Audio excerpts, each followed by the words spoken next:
everyone, and welcome back to another gardening video. And happy Easter, by the way, to all of you who are watching this. So in this video, I'm just going to be giving you a tour and kind of update of how the garden's looking. So I did some introduction to my outdoor garden videos back last year, where I just did an introduction, but quite a lot has changed since then, and there's some really exciting things, like on my left there's my silver birch tree has got all these lovely little sprouts. The rose bush is thriving since I pruned it, you can check out that video. And then behind me you can see my vegetable patch. It's looking quite bare at the moment, but there's a few little nice surprises that we'll come to in a moment. And then finally we'll look at the other tree in the garden, and then we might even move down to the patio later in the video. So let's get right into it and begin this garden tour.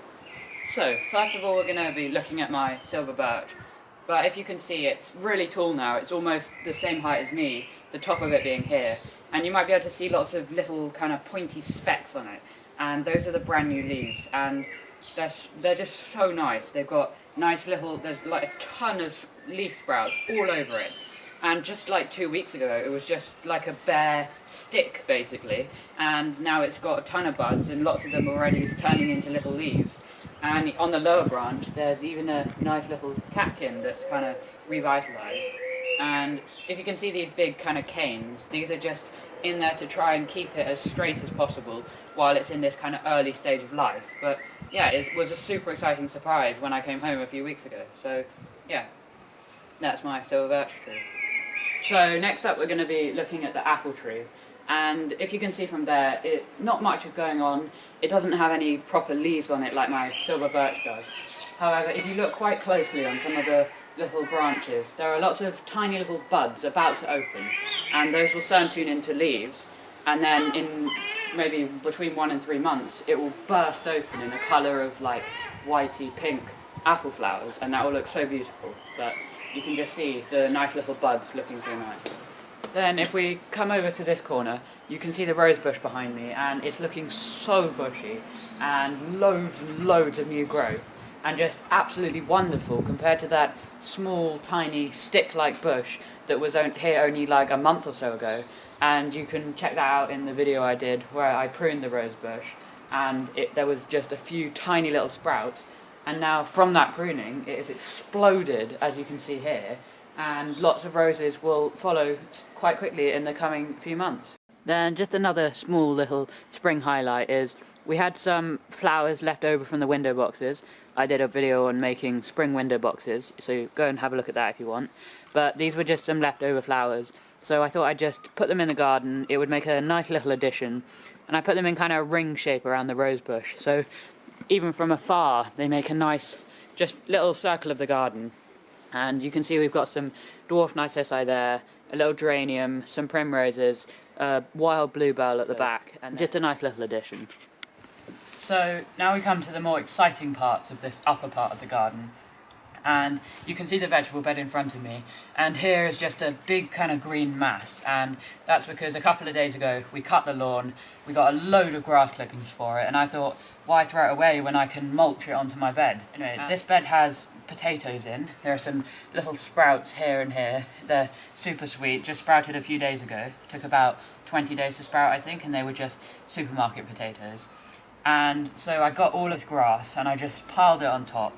And so firstly it acts as a mulch, so it kind of keeps the moisture in the earth. I think it also might trap heat, and it will also, if I pile it on top of the new shoots, it will encourage the potatoes to send up more and more growth, and it will also give more space for the potatoes to grow underground. So if you have spare grass clippings, make sure to put them on your beds. They're best for potatoes, but you can even just mulch them around bigger vegetables. And just a final thing to say in this upper part of the garden is the lawn in front of me. It's looking absolutely wonderful. You can see just a big green mass, as a lawn should look like. And it's a really useful way of getting mulch, like I just said with the potatoes. We cut it, now that it's about March, April, we cut it once a week because it grows so fast. And then I can put all that mulch onto the vegetable bed. And it's just a really handy way of getting some free mulch in an easy way. So the next place we're going to be looking at is this, which is my grow house cold frame. And so we can go about and open the doors, and then if we look inside, So, starting from the bottom, you can see there's, well, in this tray there's some cornflowers, and when they fully come out there'll be these nice blue wildflowers, as you can see on the label. And there's just one tiny little sprout at the moment. And then under this covering there's some coriander and parsley, though they haven't sprouted yet. And this cover is just it will keep the moisture in and maybe help them germinate faster. And then I've got some pots on the left here. And then if we move up to the middle shelf, these pots here and this middle tray have got sunflowers. One is called a skyscraper sunflower, and they grow like up to 10 feet tall, and they're absolutely massive, and I've never grown them before, so it might be quite exciting to see how they turn out. And then the other half are just a regular medium-sized variety. And then in this tray we've got some sweet peas, and there are a few with tiny little sprouts coming up like that. And if you just want to see the sunflowers, they've got these two have sprouted really nicely, and they've just got their little seed shells left on them, but they've sprouted nicely, and I'll have to thin it to 1 per pot when they get a bit bigger.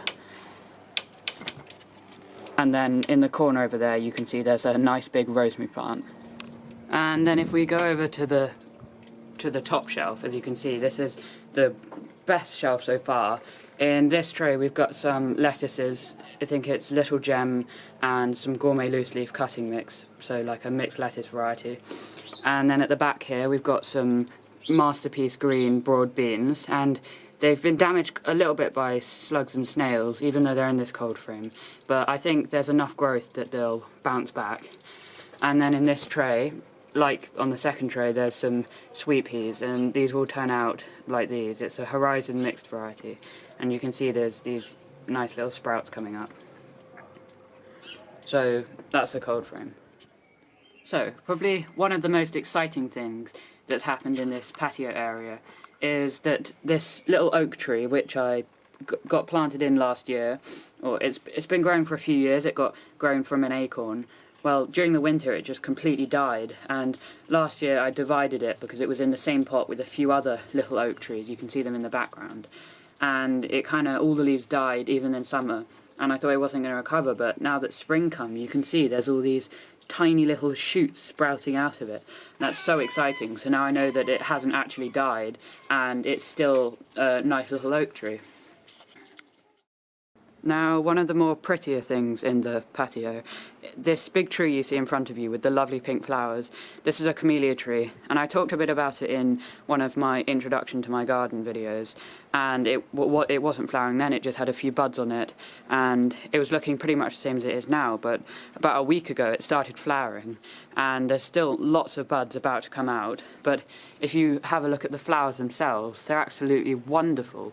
They're almost like peony and bushiness, and they're bright pink, and they don't smell that much, but they're just absolutely wonderful, and quite soon this whole tree will just be covered in them, and it just makes for one of the most beautiful trees.